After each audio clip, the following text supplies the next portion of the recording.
Hello everyone. So we were discussing about differentiation of vector functions of scalar variable. Now some applications of these derivatives of vector function of scalar variables. The term is curve in space. You have studied in your inter classes the curve in a plane of the form y square is equal to 4ax, that is a parabola. X square plus y square is equal to a square, that is a circle. Ellipse x square by a square plus y square by b square is equal to some 1.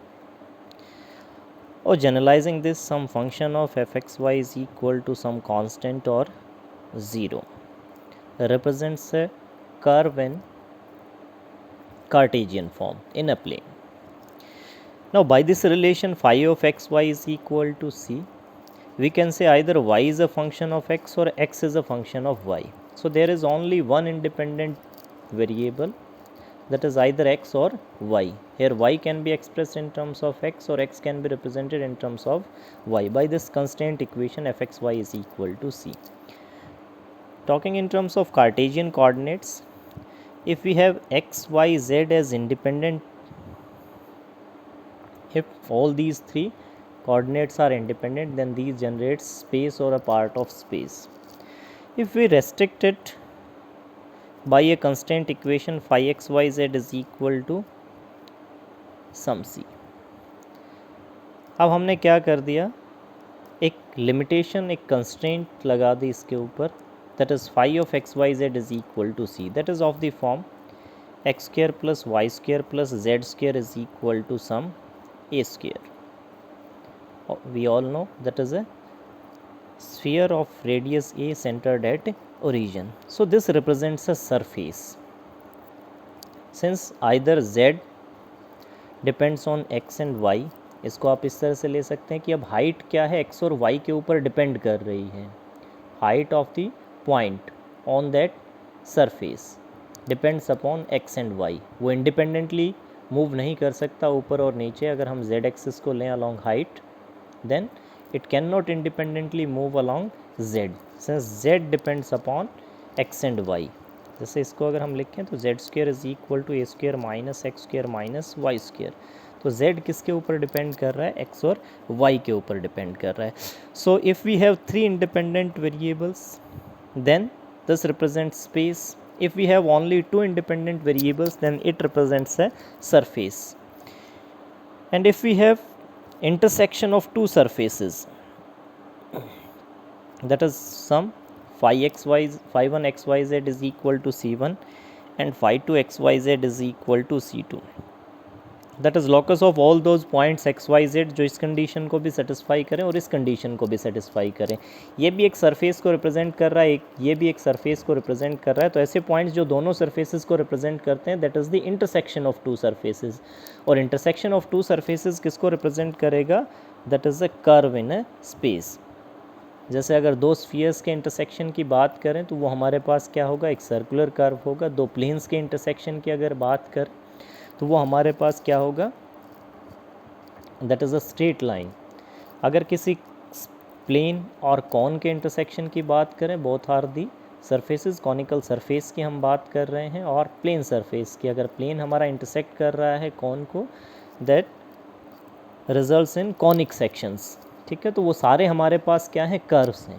तो intersection of to surfaces, अगर मैं इसको mathematically कहूँ तो यहाँ से z किसका function है, function of x and y. क्योंकि इस तरह का एक रिलेशन होगा X Y Z is equal to c1, वहाँ से z को हम क्या लिख सकते हैं, as a function of x and y. And by the other relation x और y में से भी हम किसी एक को क्या कर सकते हैं, दूसरे की फॉर्म में एक्सप्रेस कर सकते हैं. अब z तो खुद फंक्शन है किसका, x और y का. यानी इस रिलेशन की अगर बात करें तो वो एक रिलेशन है किसमें, सिर्फ x और y के अंदर. अब उस रिलेशन से हम क्या कर सकते हैं, x को या तो y की टर्म्स में रिप्रेजेंट कर सकते हैं या y को x की टर्म्स में. तो यहाँ सिर्फ हमारे पास क्या है, एक इंडिपेंडेंट वेरिएबल है, से x. By the first relation z can be written in terms of x and y. By the second relation y can be represented in terms of x. So y भी हमारे पास एक function है किसका, x का. z भी एक function है x और y का, और y फर्दर फंक्शन है किसका, x का. That means z is also a function of x, ठीक है, and x is already a function of x. सो अगर सिर्फ एक इंडिपेंडेंट वेरिएबल है तो वो कर्व को रिप्रेजेंट करता है, अगर दो इंडिपेंडेंट वेरिएबल हैं तो वो किसको रिप्रेजेंट करता है, सरफेस को रिप्रेजेंट करता है, और अगर तीनों वेरिएबल इंडिपेंडेंट हैं तो वो किसको जनरेट कर देंगे, स्पेस को जनरेट कर देंगे. सेम आर्ग्यूमेंट हम पैरामीट्रिक फॉर्म के लिए लेते हैं या उसकी वेक्टर रिप्रेजेंटेशन के लिए लेते हैं कि अगर ऐसे पॉइंट्स का लोकस जिसके तीनों कोऑर्डिनेट्स क्या हैं, इंडिपेंडेंट हैं, that is r x y z, या पैरामीट्रिक फॉर्म में हम उसको इस तरह से लिख लेते हैं, that is r u v n w, ठीक है. अगर तीनों हमारे पास क्या है, इंडिपेंडेंट हैं, तो ये किसको रिप्रेजेंट कर रहा है, स्पेस को रिप्रेजेंट कर रहा है. लेकिन अगर हमारे पास सिर्फ क्या है, दो इंडिपेंडेंट पैरामीटर्स हैं u एंड v, तो ये किसको रिप्रेजेंट करेगा, सरफेस को रिप्रेजेंट करेगा, क्योंकि एक कोऑर्डिनेट को अब हमने रेस्ट्रिक्ट कर दिया है. जैसे एक एग्जांपल हमने लिया था कि अगर हाइट को हम रेस्ट्रिक्ट कर दें उस पॉइंट की, तो पॉइंट क्या कर सकता है, एक्स वाई प्लेन के अलॉन्ग सिर्फ मूव, एक्स वाई के पैरेलल प्लेन के अलॉन्ग सिर्फ वो मूव कर सकता है एट दी पर्टिकुलर हाइट. कि डब्ल्यू को अगर हम फिक्स कर दें किसी डब्ल्यू नॉट के ऊपर, तो वो इस डब्ल्यू नॉट हाइट के ऊपर सिर्फ एक्स वाई प्लेन के पैरेलल मूव कर सकता है. तो that constitutes a plane and plane represents a surface. तो जब भी दो इंडिपेंडेंट पैरामीटर्स होंगे तो वो किसको रिप्रेजेंट करेंगे, सरफेस को रिप्रेजेंट करेंगे. If r is a function of single parameter, ठीक है, तो वो किसको रिप्रेजेंट करेगा, एक कर्व इन स्पेस को रिप्रेजेंट करेगा. तो इस तरह से आपका ये बैकग्राउंड बन गया कि किस तरह से हम क्या करेंगे, किसी भी ऐसे पॉइंट्स के लोकस का जिसका पोजीशन वेक्टर क्या है, एक सिंगल पैरामीटर का फंक्शन है, that is of the form, जैसे यहाँ t की टर्म्स में एक्सप्रेस कर रखा है, दैट इज़ rt, यानी x भी फंक्शन है किसका, t का, y is also function of t and z is also function of t k cap. This represents a curve in space. ये दोनों जो चीज़ें हमने डिस्कस की ये इंटरचेंजेबल हैं कि आप इससे पैरामीट्रिक फॉर्म बना सकते हैं और पैरामीट्रिक फॉर्म से आप क्या कर सकते हैं, कार्टेशियन फॉर्म बना सकते हैं. एक एग्जांपल हम लेते हैं सिंपल सा, Y square is equal to 4ax आपके पास क्या है, कर्व इन अ प्लेन है. लेकिन इसी के साथ अगर हम लिख दें कि z इज़ इक्वल टू 0, तो ये एक कर्व इन स्पेस का ही रेस्ट्रिक्टेड कर्व है आपके पास जो एक प्लेन के अंदर रेस्ट्रिक्टेड है, ठीक है.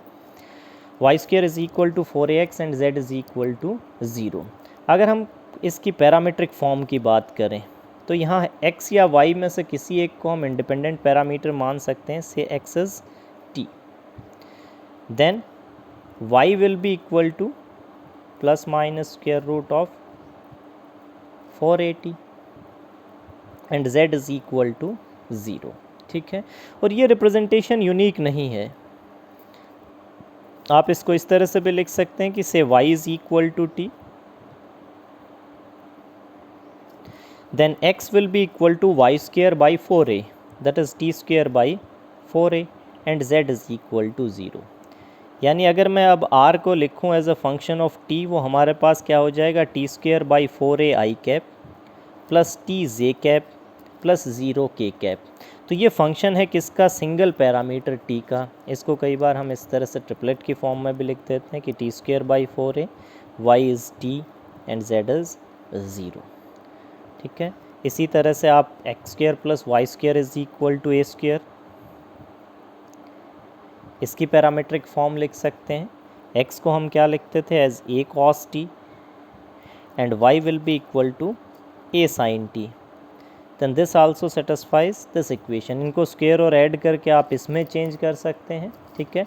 एक्स को सम ए कॉस टी अज्यूम करके आप वाई को निकाल सकते हैं as a sine T.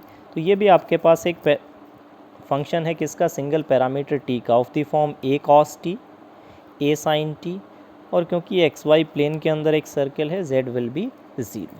So this is the parametric form of the curve in space. Now what is the use of differentiation of vector in this geometrical study. Let's start. Let us given a curve RT. एक curve हमें गिवन है RT, से this is the Cartesian coordinate system. in the terms x, y, z.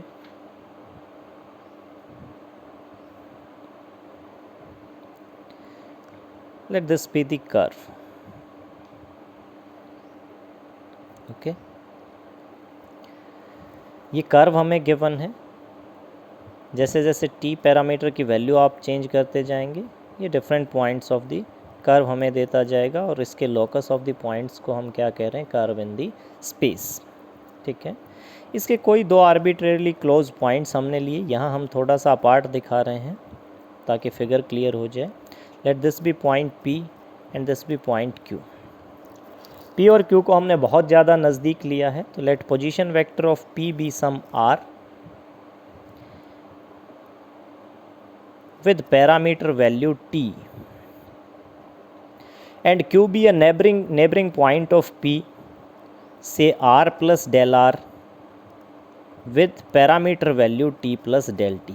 ये बात आपको समझ आई होगी कि जैसे जैसे t को हम चेंज कर रहे हैं, different points of the curve को वो रिप्रेजेंट कर रहा है. तो किसी एक पर्टिकुलर वैल्यू ऑफ t के लिए तो हमने पॉइंट ले लिया P, और जैसे ही t में हमने स्लाइड सा चेंज किया t प्लस डेल टी, तो दूसरा पॉइंट हमारे पास आ गया. उसका पोजीशन वेक्टर हमने क्या ले लिया, सम r प्लस डेल आर, क्योंकि जैसे ही पैरामीटर वैल्यू आपने स्लाइड सी चेंज की तो पोजीशन वेक्टर भी क्या हो जाएगा, स्लाइड चेंज हो जाएगा. So this is r and this is r plus del r. अगर triangle law of vector addition से हम पी क्यू वेक्टर निकालें तो वो हमारे पास क्या होगा, position vector of q minus position vector of p, that is r plus del R minus r, that is del R. अब हम एक्चुअल रिजल्ट से पहले एक ज्योमेट्रिकल एक्सियम की बात करते हैं कि किसी भी कर्व को, जैसे एक सर्कुलर कर्व है, हम उसको एज अ होल देखते हैं तो वो हमें क्या दिखाई देता है, कर्व दिखाई देता है. ठीक है, हमने इसको हाफ कर दिया. ठीक है, इसको हमने 1/4 कर दिया. ठीक है, इसी तरह से इसका एक और बाइफर्केशन हमने कर दिया, और इस प्रोसेस को हमने क्या कर दिया, इनफाइनाइटली मैनी टाइम्स रिपीट कर दिया. यानी इसको हम क्या करते गए, और छोटा और छोटा और छोटा करते गए. एक पॉइंट ऑफ टाइम के ऊपर से these are those two points P and Q that are arbitrarily close on the curve. This PQ will behave like a straight line. किसी कर्व को हम क्या करते जाएंगे, फ्लैटन करते जाएंगे, मतलब बाइफरकेट करते जाएंगे, फ्लैटन होता जाएगा, और एक पॉइंट ऑफ टाइम के ऊपर ये क्या करेगा, एक स्ट्रेट लाइन की तरह बिहेव करेगा. उस केस में अगर हम बात करेंगे आर्क पी क्यू की, represented as this arc P Q, या फिर आप बात करें chord P Q, that is represented by vector P Q, and tangent at P, क्योंकि वो एक स्ट्रेट लाइन की तरह बिहेव कर रहा है, तो वही स्ट्रेट लाइन हमारे पास किसकी तरह बिहेव करेगी, टेंजेंट लाइन की तरह बिहेव करेगी. तो इस केस में जब Q बहुत ज़्यादा नज़दीक होगा P के, तो ये जो आर्क पी क्यू है ये एक स्ट्रेट लाइन की तरह बिहेव करेगी. और उस केस में चाहे आप आर्क पी क्यू की बात करें, आर्क पी क्यू का मतलब पार्ट ऑफ दैट कर्व. ठीक है, कॉर्ड पी क्यू की बात करें, यानी straight line joining P and Q, या फिर टेंजेंट लाइन एट P की बात करें, वो भी हमारे पास क्या होगी, that is the same line. या आप ये कह सकते हैं कि इस लिमिटिंग केस में कि Q जब बहुत ज़्यादा नज़दीक होगा P के, तो arc P Q, chord P Q and tangent at P coincides, ये तीनों क्या करेंगी, लाइन एक दूसरे के साथ कॉन्साइड करेंगी. इसको हमने टेंजेंट क्यों कहा है, टेंजेंट लाइन की प्रॉपर डेफिनेशन अब तक हमें सिर्फ ये आइडिया दिया जाता था कि किसी भी कर्व के ऊपर हम किसी लाइन को क्या कहेंगे, एक टेंजेंट कहेंगे अगर वो उसके सिर्फ एक पॉइंट को टच करती है. लेकिन हमें ये पता है किसी भी कंटिन्यूअस कर्व के ऊपर एज अ कंटिन्यूअस फंक्शन किसी एक सिंगल पॉइंट को हम आइसोलेट नहीं कर सकते. सो इसकी जो प्रॉपर डेफिनेशन है, किसी भी लाइन को हम किसी कर्व के ऊपर टेंजेंट लाइन कहेंगे, यानी से this is line L is said to be tangent at point P अगर वो इस कर्व के एक और पॉइंट को कंटेन करती है इन दी लिमिटिंग पोजीशन. ये आपके पास लीस्ट कंडीशन है, वो उसके इससे ज़्यादा पॉइंट्स को भी कंटेन कर सकती है, लेकिन इस सिचुएशन को वो इस लिमिटिंग केस से रिप्रेजेंट कर रहा है कि P पॉइंट के ऊपर किसी लाइन को हम टेंजेंट लाइन कहेंगे अगर वो एक स्मॉल सा सेगमेंट ऑफ द कर्व क्या करता है, कंटेन करता है। और उस सेगमेंट को किस तरह से रिप्रेजेंट कर रहा है कि वो एक पॉइंट Q जो कर्व का कोई और पॉइंट है उसको और कंटेन करता है in the limiting position, that is Q is tending to P। तो इसी सेंस में जब Q P के नज़दीक जाएगा तो P और Q दोनों पॉइंट्स को कंटेन करने वाली स्ट्रेट लाइन को ही हम क्या कह रहे हैं, tangent at P। So in the limiting case चाहे आप आर्क पी क्यू की बात करें, आर्क पी क्यू का मतलब that segment of the curve between P and Q. Chord P Q की अगर बात करें तो straight line joining P and Q, and tangent at P की बात करें तो straight line passing through P and Q. तो ये तीनों एक तरह से एक ही लाइन को रिप्रेजेंट कर रही हैं। यहीं से अब हम डिराइव करेंगे that is the tangent vector to a curve in space. ये कर्व हमें गिवन था इन स्पेस, इसके ऊपर tangent vector by differentiation of vector function r of a scalar variable t हम डिराइव करेंगे। हमने कहा कि कॉर्ड और टेंजेंट की डायरेक्शन सेम रहेगी, so here we determine the direction of the tangent by means of the chord. ठीक है, कॉर्ड की अगर बात करें तो 2 पॉइंट फॉर्म के अंदर del r represents the chord P Q, that is the position vector of Q minus position vector of P, that is r plus del r minus r, that is pq is equal to del r। हम इसको parameter del t से throughout divide कर देते हैं, कोई फ़र्क नहीं पड़ेगा। And limit del t tends to zero, limit del t tends to zero, so this reduces to d r by d t. वैसे तो इन जनरल अगर इंडिपेंडेंट ऑफ पैरामीटर बात करें तो d r is always tangential to the curve, but in proper sense d r by d t represents the tangent vector to the curve r t. अब कोई भी हमें ये कहे कि आर एक कर्व गिवन है, जैसे अभी अभी हम बात कर रहे थे एक सर्कुलर कर्व की, r is given as A cos t, a sine t and zero. तो कोई ये कहे कि इस सर्कल के ऊपर आपको टेंजेंट लाइन निकालनी है एट पॉइंट से t is equal to pi by two. ठीक है, तो आप क्या करेंगे, d r by d t that is minus a sine t, a cos T and zero. ठीक है, एट पाई बाई टू अगर बात करें, at pi by 2 this is minus of a, 0 and 0। इस लाइन को अब आप देखिए, x is equal to minus of a, y is equal to 0 and z is equal to 0। ठीक है, तो x is equal to minus of a आपके पास क्या आ जाएगा, that is this line। ठीक है, तो इस तरह से आप किसी भी कर्व के ऊपर टेंजेंट वेक्टर निकाल सकते हैं। Tangent vector to a curve r t will be d r by d t. Now if the tangent vector क्या था हमारे पास, tangent vector is given by to the curve r t is given by d r by d t. Now the unit tangent vector, इसी से हम unit tangent vector draw कर देते हैं, that is d r by d t divided by magnitude of d r by d t, that is the unit tangent vector to the curve. Now some more applications कि differentiation अब हमारे क्या काम आएगा कि ज्योमेट्रिकली हम किसी भी कर्व इन स्पेस के ऊपर सिर्फ डिफरेंशिएशन ऑफ द कर्व से क्या बता सकते हैं, टेंजेंट वेक्टर और unit tangent vector. Now since velocity and acceleration are two physical quantities,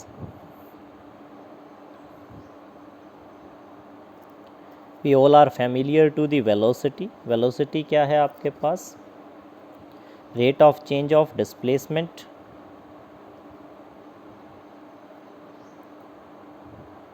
या डिस्प्लेसमेंट एक्चुअल में क्या है, एक्चुअल चेंज इन पोजीशन, तो आप rate of change of position vector भी इसको कह सकते हैं।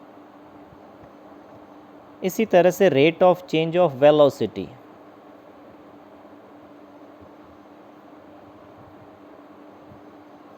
Is the acceleration.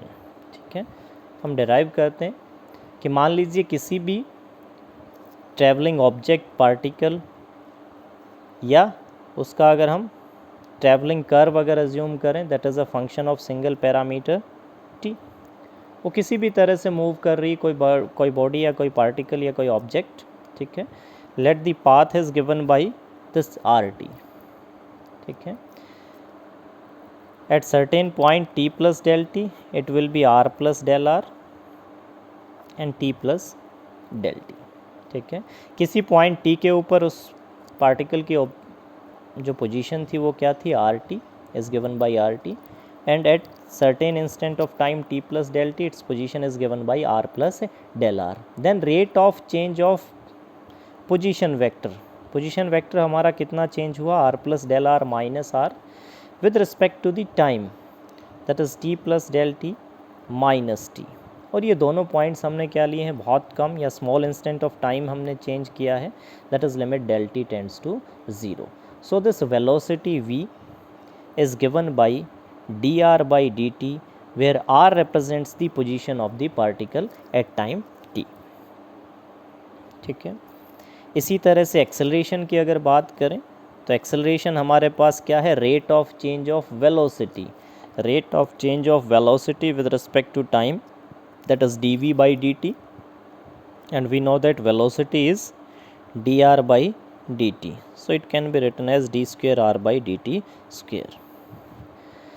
तो अगर हमें वो कर्व या वो पाथ गिवन है जिसके अलोंग हमारा पार्टिकल या ऑब्जेक्ट मूव कर रही है, तो उसकी वेलोसिटी हम बता सकते हैं, that is d r by d T.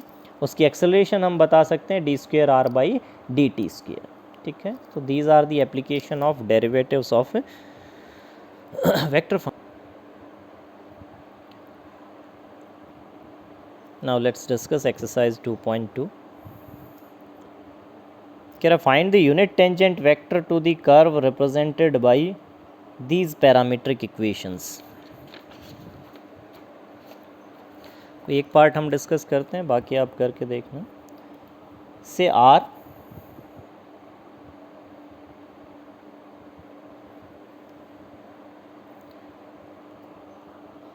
the curve is represented as a into t minus sin t I cap plus a into 1 minus cos t j cap at any point t। पहले tangent vector निकालते हैं। We know that tangent vector is given by d r by d t, that is a into T का differentiation, component wise differentiation हम करते थे, 1 minus cos t i cap plus a into 0 minus of minus sin t, that is a sin t j cap. Now the unit tangent vector t is given by dr by dt divided by magnitude of dr by dt.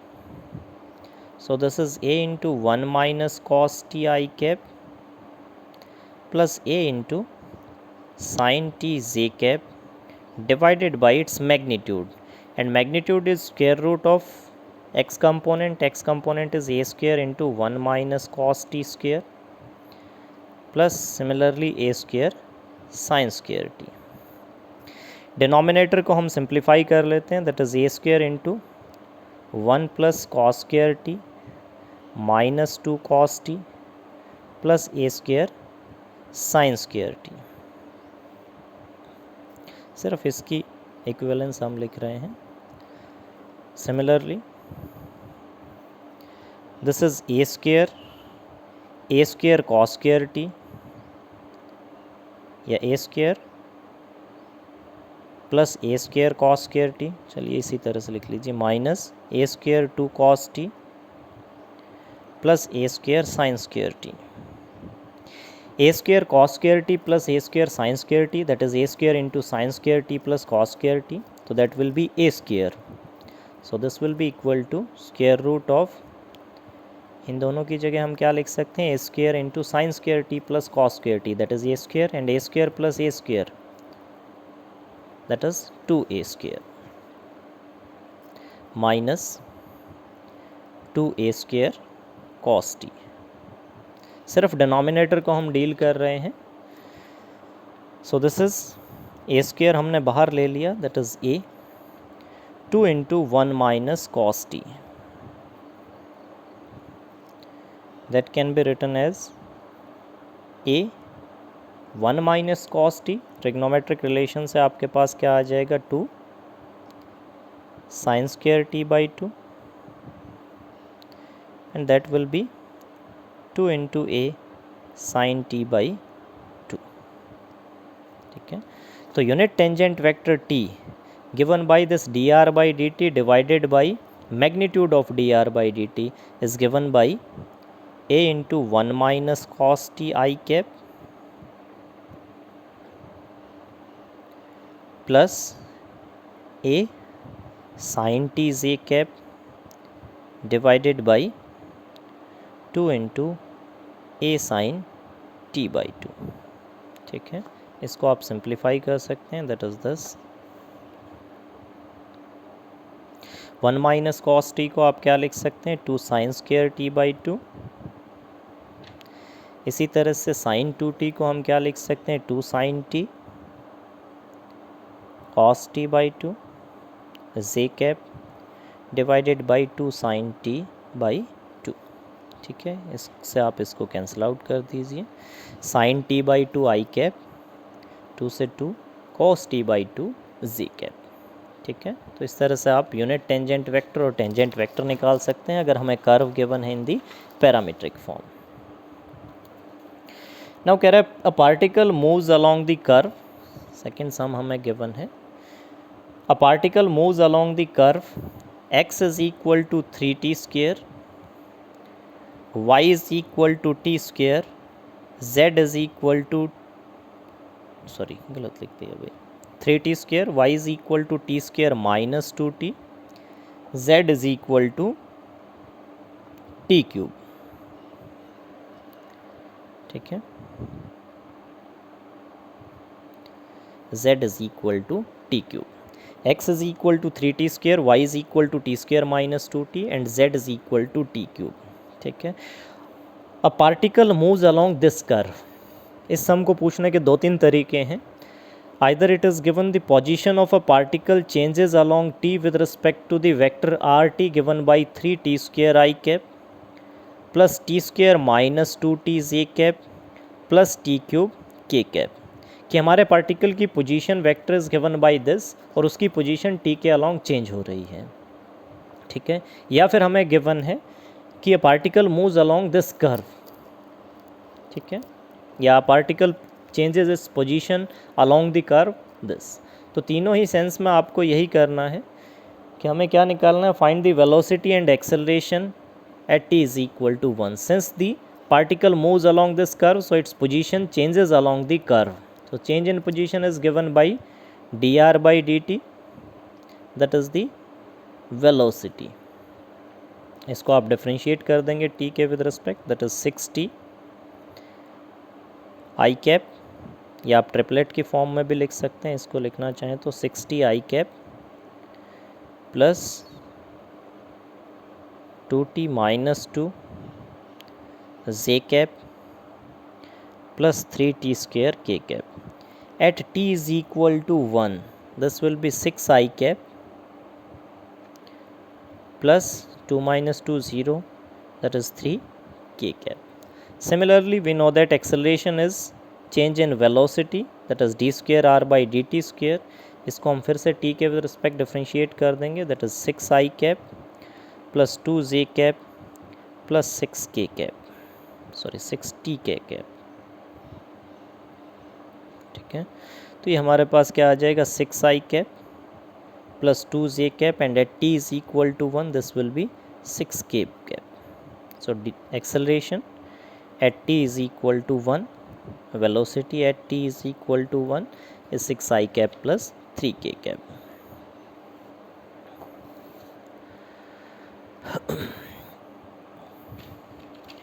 A particle moves along a curve x is equal to t cube plus 1, y is equal to t square and z is equal to 2t plus 5. वो आपको इस तरह से भी दे सकता है कि x is equal to this, y is equal to this and z is equal to this, या फिर r t as a function this i cap plus this j cap plus this k cap, या इस तरह से आपको कि x t cube plus 1, y t square and z is equal to 2t plus 5. Where t is time, find the component of velocity and acceleration at t is equal to 1 in the direction I cap plus j cap plus 3k cap. अब देखिए इसमें क्या कह रहा है कि वैसे तो वेलोसिटी और एक्सेलरेशन निकालनी है, वो अपने आप में वेक्टर्स होंगे, लेकिन हमें उनके कंपोनेंट निकालने हैं किसी एक पर्टिकुलर वेक्टर की डायरेक्शन में. मान लीजिए ये कोई वेक्टर है f, और f का कंपोनेंट हमें निकालना है किसकी डायरेक्शन में, a की डायरेक्शन में. ठीक है, तो हमें जनरल ट्रिग्नोमेट्री से पता है कि ये किसके इक्वल होगा, f का कंपोनेंट a की डायरेक्शन में will be f cos theta. भाई f को जब हम रिजोल्व करेंगे किसके अलॉन्ग दिस वेक्टर a, तो f का कंपोनेंट f की प्रोजेक्शन या f का कंट्रीब्यूशन a की डायरेक्शन में वो सिंपल ट्रिग्नोमेट्रिक रेशियो से क्या हो जाएगा, f cos थीटा. इसकी परछाई, इसकी प्रोजेक्शन या इसका कंपोनेंट किसकी डायरेक्शन में, a की डायरेक्शन में, और इस डायरेक्शन में जब हम रिजोल्व करते थे इसको तो वो क्या आएगा, f sin थीटा. ठीक है, अब हम सिर्फ इसकी बात कर रहे हैं. f cos थीटा को हम क्या लिख सकते हैं, मैग्नीट्यूड ऑफ f, ठीक है, डॉट a. देखिए मैंने क्या किया, a की डायरेक्शन में यूनिट वेक्टर लिया f डॉट a. अब डॉट प्रोडक्ट को अगर इंटरप्रेट करेंगे तो magnitude of f, magnitude of unit vector that is 1 and cos of angle between them. a vector और यूनिट वेक्टर a दोनों की डायरेक्शन क्या रहेगी, सेम, क्योंकि a कैप क्या है, a का ही डायरेक्शन वेक्टर है. तो जो a और f के बीच एंगल होगा वही a कैप और f के बीच एंगल होगा. So magnitude of f, magnitude of unit vector 1 into cos of angle between them, उसको हम क्या लिख सकते हैं, f डॉट a. तो अब जब भी कोई आपको किसी वेक्टर का कंपोनेंट कहे किसी वेक्टर की डायरेक्शन में, तो आप क्या करेंगे, उस वेक्टर का डॉट प्रोडक्ट ले लेंगे गिवन वेक्टर के अलोंग यूनिट वेक्टर के साथ. जिस वेक्टर की भी डायरेक्शन में हमें कंपोनेंट चाहिए हम उसका क्या करेंगे, यूनिट वेक्टर या डायरेक्शन वेक्टर बनाएंगे, और गिवन वेक्टर को क्या कर देंगे, उसके साथ डॉट प्रोडक्ट कर देंगे, that is f dot a cap. ठीक है, ये बात समझ आई सबको कि f का कंपोनेंट a की डायरेक्शन में वो क्या है, f cos थीटा, और उसको हम एक ही टर्म्स में इस तरह से एक्सप्रेस कर सकते हैं, that is f dot a की डायरेक्शन में यूनिट वेक्टर. तो अब हमें क्या करना है, वेलोसिटी और एक्सेलरेशन निकालनी है, उनका कंपोनेंट इस वेक्टर की डायरेक्शन में. तो वेलोसिटी का कंपोनेंट इस वेक्टर की डायरेक्शन में क्या हो जाएगा, velocity dot product with the unit vector in this direction. इसी तरह से एक्सेलरेशन, उसका डॉट प्रोडक्ट इस वेक्टर की डायरेक्शन में unit vector. Let this vector be a, तो हम a की डायरेक्शन में ही यूनिट वेक्टर निकाल लेंगे, that is i cap plus j cap plus 3k cap divided by its magnitude. और इसका मैग्नीट्यूड क्या होगा, 1 plus 1 plus 9 that is 11, so root 11. ठीक है, हमने जिस वेक्टर की डायरेक्शन में कंपोनेंट निकालना था उसी की डायरेक्शन में क्या कर लिया, यूनिट वेक्टर निकाल लिया. अब गिवन वेक्टर हमें डिराइव करने हैं, वो क्या है, velocity and acceleration. So let us find velocity, v will be equal to dr by dt. dr by dt is 3t square i cap 2t j cap and 2k cap. इसी तरह से acceleration is d square r by dt square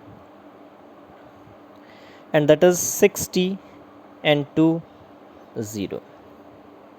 अब velocity का component इस vector की direction में वो हमारे पास क्या होगा, v डॉट a की डायरेक्शन में unit vector v dot a, इसका डॉट प्रोडक्ट इसके साथ 3t square by root 11 plus 2t into 1 by root 11. इसी तरह से 3 into 2 that is 6 by root 11. At t is equal to 1 t अगर 1 होगा तो 3 + 2 + 6 that is 11/√11 or simply √11. So component of velocity in the direction of given vector is √11. इसी तरह से acceleration का कंपोनेंट किसकी डायरेक्शन में, ए की डायरेक्शन में, दैट इज़ एक्सेलरेशन का डॉट प्रोडक्ट, सॉरी ये मैंने ए से कंफ्यूज कर दिया, चलो एक्सेलरेशन को हम अल्फ़ा ले लेते हैं। सो एक्सेलरेशन का कंपोनेंट किसकी डायरेक्शन में, गिवन वेक्टर ए की डायरेक्शन में, तो हम क्या करेंगे, alpha dot unit vector along a will be, इन दोनों का dot product that is 6t/√11 2 × 1/√11 that is 2/√11. ठीक है, t is equal to 1, this will be 8/√11.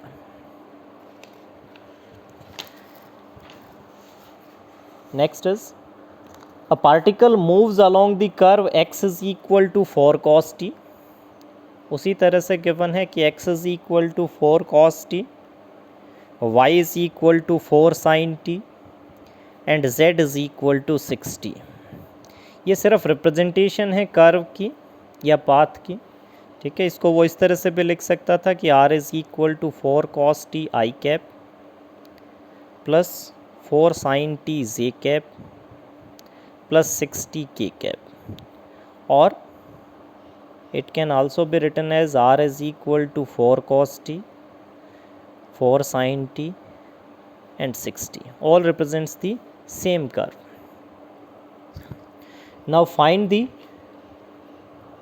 velocity and acceleration at time t is equal to 0. हमें क्या निकालना है, velocity and acceleration at time t is equal to 0 and t is equal to pi/2. Find also the magnitude of the velocity and acceleration at any time t. हमें magnitude भी निकालना है किसका, acceleration का, at time t is equal to 0 and t is equal to pi/4. So let's start. We know that v is given by dr/dt. Differentiating this r with respect to t, that is minus 4 sin t, 4 cos t and 6. We know that acceleration is either dv/dt और d square r/dt square. इसको फिर से एक बार t के with respect differentiate कर दिया, minus 4 cos t, minus 4 sin t and 0. So now we have to find velocity at t is equal to 0. So velocity at t is equal to 0 will be, velocity हमारे पास क्या थी, -4 sin t, sin 0 is 0, that is 0 I cap, cos 0 1, that is 4 j cap plus 6 k cap. So this is 4 j cap plus 6 k cap at t is equal to 0. At t is equal to pi/2, velocity at t is equal to pi/2. Sin pi/2 1, that is minus 4 I cap, cos pi/2 0, that is 0 j cap plus 6 k cap. So this is velocity at t is equal to 0 and velocity at t is equal to pi/2. Now the acceleration at t is equal to 0, cos 0 1, that is minus 4 I cap, sin 0 0 and 0 k cap. So acceleration at t is equal to 0 will be minus 4 I cap. Similarly acceleration at t is equal to pi/2, acceleration हमारे पास cos pi/2 0, 0 I cap minus 4 j cap plus 0 k cap. तो ये हमारे पास क्या आ गया, minus 4 j cap. Now the magnitude of velocity and acceleration, velocity vector is given by minus 4 sin t, 4 cos t and 6. So the magnitude of the velocity is given by square root of 4 square sin square t plus 4 square cos square t plus 6 square, ठीक है। 4 square common आपका sin square T plus cos square t 1, तो ये हमारे पास क्या बच गया, 4 square as 16 plus 36 that is root 52। इसी तरह से एक्सेलरेशन का जो मैग्नीट्यूड होगा हमारे पास that will be 4 square cos square T, इस वेक्टर का मैग्नीट्यूड हम निकाल रहे हैं, plus 4 square sin square T, तो 4 square into sine square T plus cos square T that is 1, 4 square का square root that will be 4। So at any time T हमारे पास जो एक्सेलरेशन का मैग्नीट्यूड रहेगा वो तो क्या रहेगा 4, that is independent of t. Also the magnitude of velocity is root 52। The last sum is show that ABC are constant vectors. Show that if ABC are constant vectors, then R given by AT square plus BT plus C.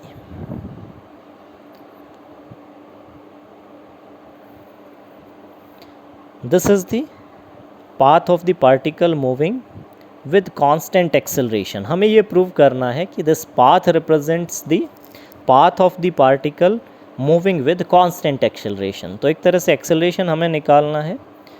Acceleration is d square r by dt square.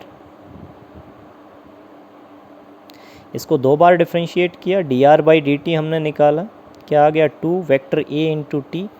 A B C are constant vectors, तो जब आप T square into differentiation of A करेंगे वो zero हो जाएगा। इसी तरह से plus vector B into T, T का differentiation 1, T as it is, B being the constant vector उसका differentiation 0 and C being the constant vector उसका डिफ्रेंशिएशन भी क्या हो जाएगा 0, ठीक है। इसको हमने फिर से एक बार टी के विद रिस्पेक्ट डिफ्रेंशिएट किया, that will be 2 times of vector A into T का differentiation 1 plus T as it is 2 into A is a constant vector उसका डिफ्रेंशिएशन 0 प्लस बी का differentiation that is equal to 0। A is given to be a constant vector, then this acceleration is a constant vector. तो acceleration हमारे पास क्या हो गया 2 times of a constant vector that is again a constant vector से k. So the particle moving along the curve this is moving with a constant acceleration. Okay.